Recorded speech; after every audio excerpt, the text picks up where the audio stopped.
So, Jai Hind, everybody. Today, I'm here to present a lecture on the topic flow control protocols. So, flow control is basically a computer network protocol, and it is a Unit 2 protocol, which is very important. In this lecture, we will study about. I'll tell you about the flow control methods which are used on the data link layer of the OSI model or the TCP/IP model. So, starting with what the flow control is. Flow control is basically when we want to transfer some data over the network. So what happens is sometimes the sender and the receiver, there is a speed mismatch. Speed mismatch as in the sender maybe, let's say, send the data at the rate 10 Mbps, that is 10 megabits per second, but the receiver is able to, let's say, receive the data at 1 Mbps only, it is megabit per second.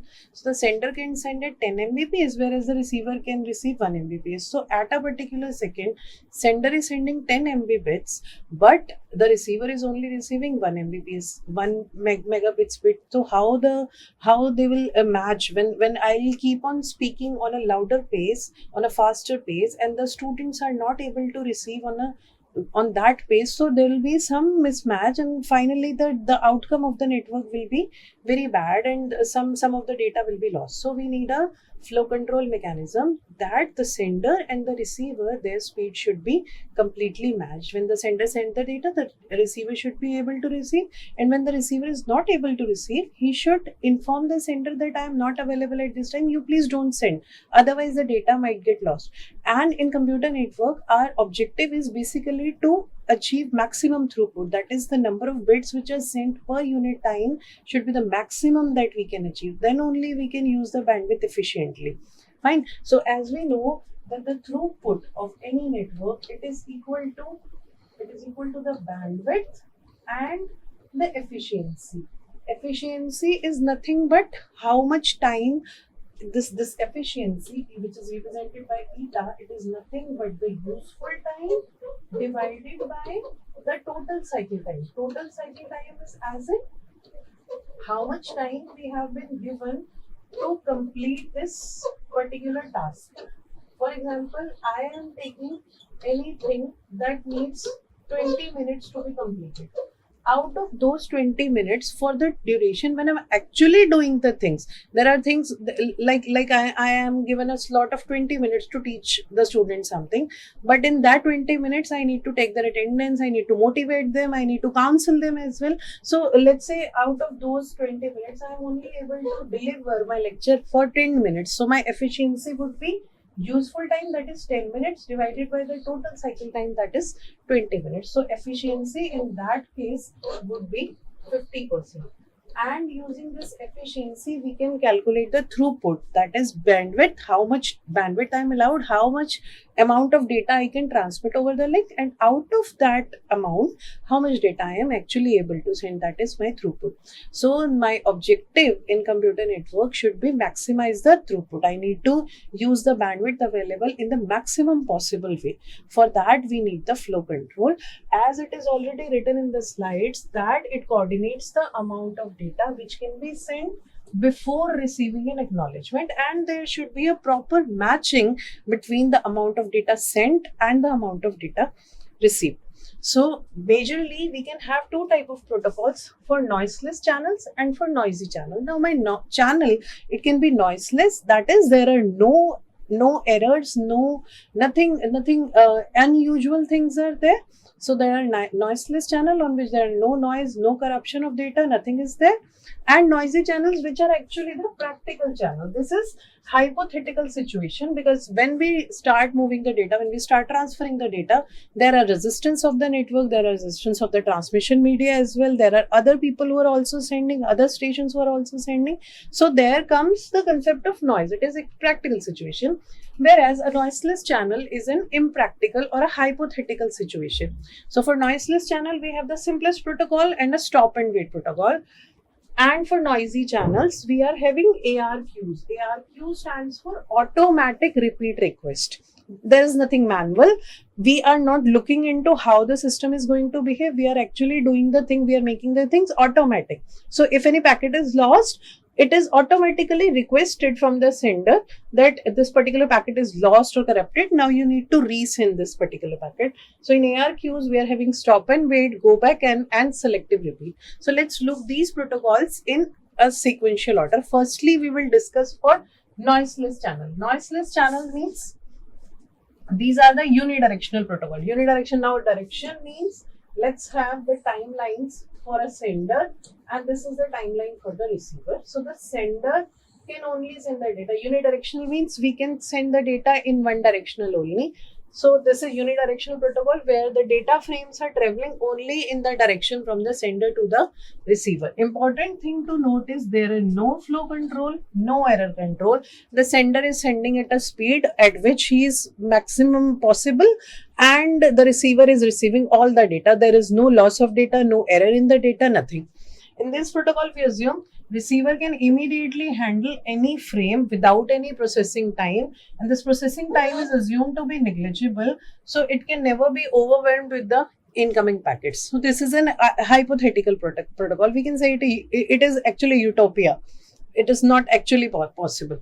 So this is the diagram that from the network layer we will get the data. These flow control protocols, these are implemented on the data link layer of the OSI model or the TCP/IP model. So we'll get the data from the network layer. Then this network layer will send the data immediately to the physical layer. The data will be sent in form of frames and encoding will be done accordingly. And finally, on the receiver side, this data will be sent over to the network layer. So when any frame comes to the data link layer, the sender immediately sends and the receiver immediately receives.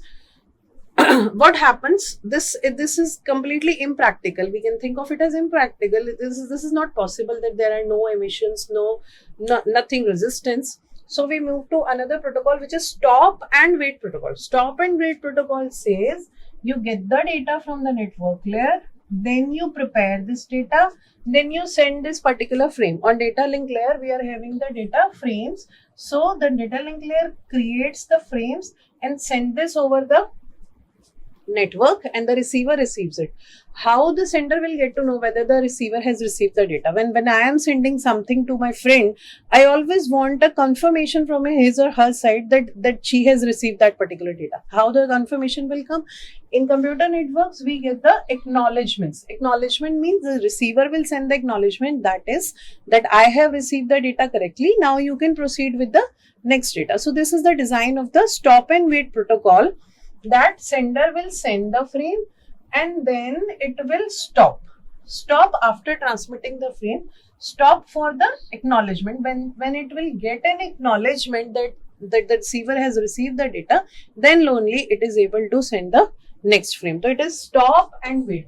You just put your data onto the link, start sending the data, then you start sending the data. You keep on sending the data by the time your frame is sent, and then you stop. Stop for how much time? By the time the acknowledgement comes, the sender needs to stop, and as soon as the acknowledgement is received, it will next send the data. So it is called transmit and then stop, and then wait for acknowledgement. As soon as you get the acknowledgement, then you will start sending more data. Now, how much time it is actually taking? Let's see the time in consideration or the efficiency in that case. So the time taken by the sender to put this data onto the link is known to be transmission time, that we represent as TT. It is transmission time to send the data, TT, which is nothing but how much data I need to send, and out for that how much bandwidth is available from the network. So this is transmission time, which is length of the message divided by the bandwidth of the link. And then for this particular time, this is the amount of time, when my data is in transit, when my data is being propagated from the sender to the receiver. This is called the propagation time, and this propagation time is represented by TP. It will depend upon the distance between the sender and the receiver divided by the velocity. We simply know these things, transmission time and propagation time. So the total time required to send one data packet. Now we can easily calculate the efficiency, which I have already told you. It is the total cycle time. How much is the total cycle time? The transmission time plus the propagation time plus now cycle will only complete when the sent frame is sent to the sender and sent to the receiver, and the acknowledgement comes back to the receiver. Acknowledgement comes back to the sender. So TT plus TP is the time taken by the sender to send the data to the receiver. Now receiver will process this data and will send the acknowledgement. So there will be transmission time for the acknowledgement and propagation time for the acknowledgement. Now, since this transmission time depends upon the length of the message, so length of the data packet is much higher.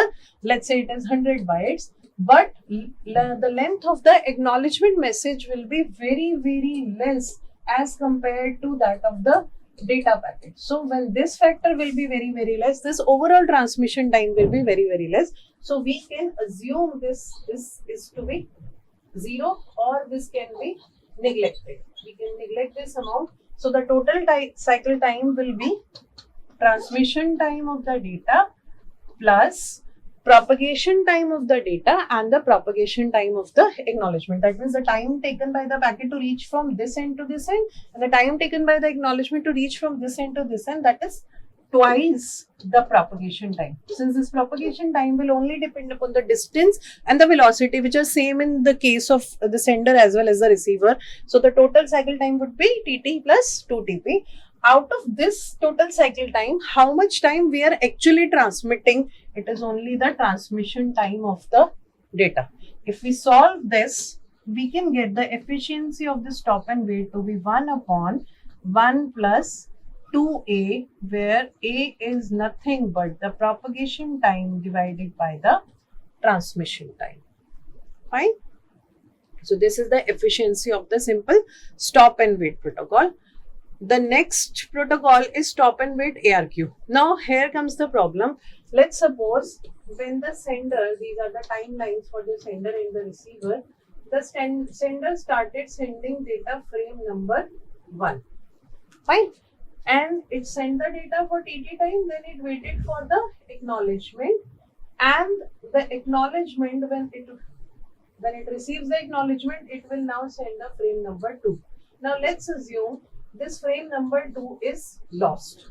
This frame number 2, it was lost. When it get lost, the sender will keep on thinking. Sender does not know that the frame has been lost or what, and the receiver even does not know whether the sender is sending any frame or not.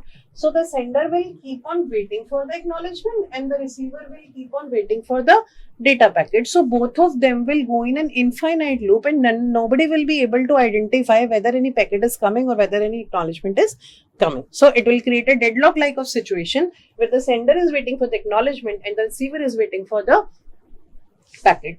To improve upon this, a stop and wait ARQ protocol comes into the picture. This is for noisy channel. See, I already told you that noisy channel is the practical situation. Now let's assume there was congestion in the network or the packets got collided somewhere. So these are the noisy channel protocols. Here what happens? We have improved it by resolving this thing. We have improved it by introducing another mechanism, which is automatic repeat request. Automatic repeat request means if the acknowledgement does not come or the packet does not come, the data link layer of the sender should be able to correct the situation. It should be able to rectify the situation. How it handles this? The lost frames are more difficult to handle than the corrupted one. How it handles? Here, if the receiver does not respond when there is an error of the acknowledgement frame is lost, how the sender will get to know when to or which frame to reset? To remedy, the sender keeps a copy of the sent frame. For how long I need to keep the copy of the sent frame? By the time I get an acknowledgement. As soon as I get the acknowledgement, I'll simply delete that particular copy. If the timer expires and at the same time it starts a timer, this timer is called timeout timer. Let me show you how this can be represented diagrammatically. The sender, it has the data, it sends the data frame number, let's say 1, and it will start a timer, timeout timer, TOT, and for this timeout timer, it will wait for the acknowledgement.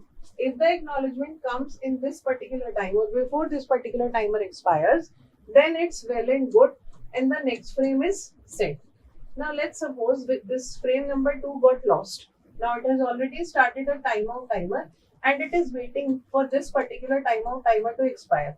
If the acknowledgement does not come in this particular timeout timer expires, then the sender gets to know, okay, this frame must have been sent.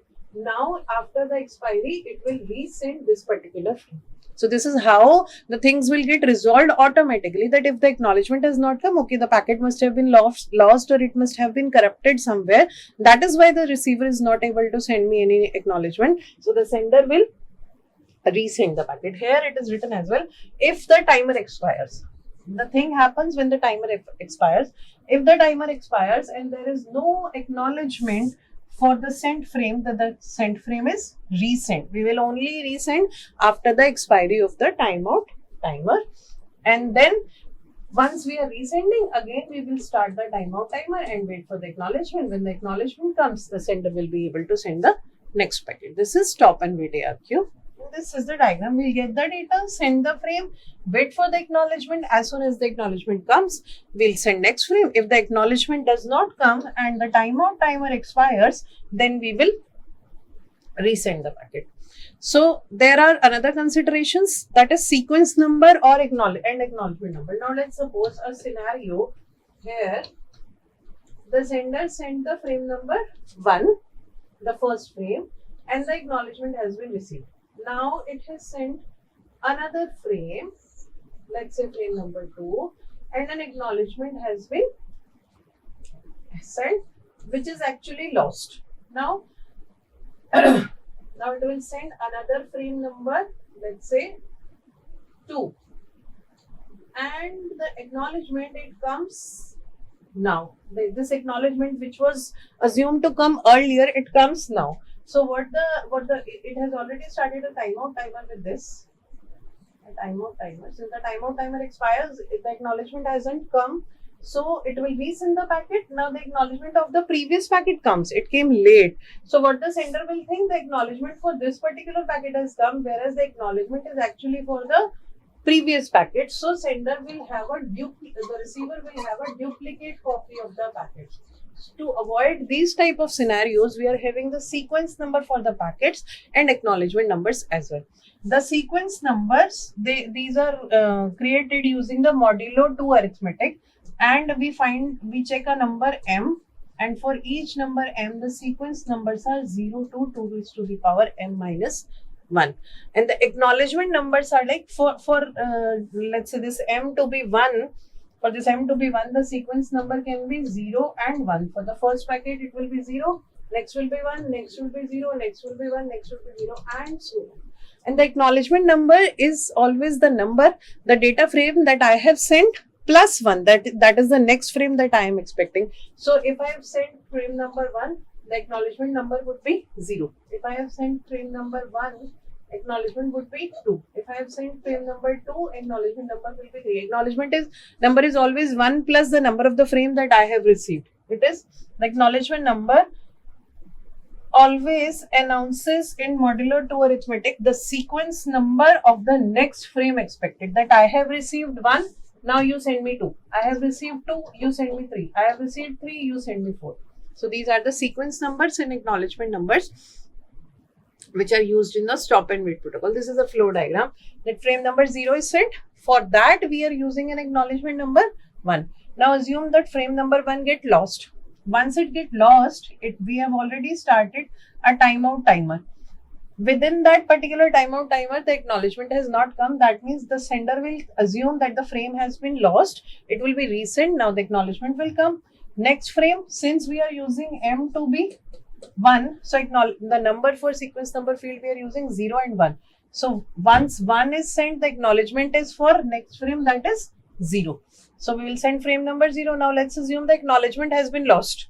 Acknowledgement has been lost and the timeout timer has expired. So the receiver will assume that the frame has been lost. It will resend the frame and the acknowledgement for that frame will come out. These are the simple flow control methods for noisy and the noiseless channel. These are for stop and wait protocol. Stop and wait for noiseless channel we have discussed. Stop and wait ARQ for noisy channel we have discussed. to improve upon these, what actually is happening, the efficiency in this case is very less. For example, let us assume that the transmission time, it is let's say 1 millisecond, fine, and the propagation time is 2 milliseconds, fine. So what happens in stop and wait? We send the data. This is a time diagram. We send the data for TT time, then wait for the propagation time to reach. This is the propagation time. In the time the packet will reach the receiver, and we'll wait for the TP time again, so that the acknowledgement comes. So TP time for data, propagation time for data, and the propagation time for the acknowledgement. This is the total time for sending one particular packet, that is TP plus 2 TP, and in this case the useful time is only TT. So if I calculate this value, that is 1 millisecond divided by 1 plus 2 into 1, that is, the efficiency is 1 by 3. For a simple stop and wait protocol where the timing considerations are this, the efficiency is 33%. And what we want is, for example, let's assume the bandwidth of the network was 10 Mbps, that means 10 megabits packets are sent per second. The efficiency is 33%.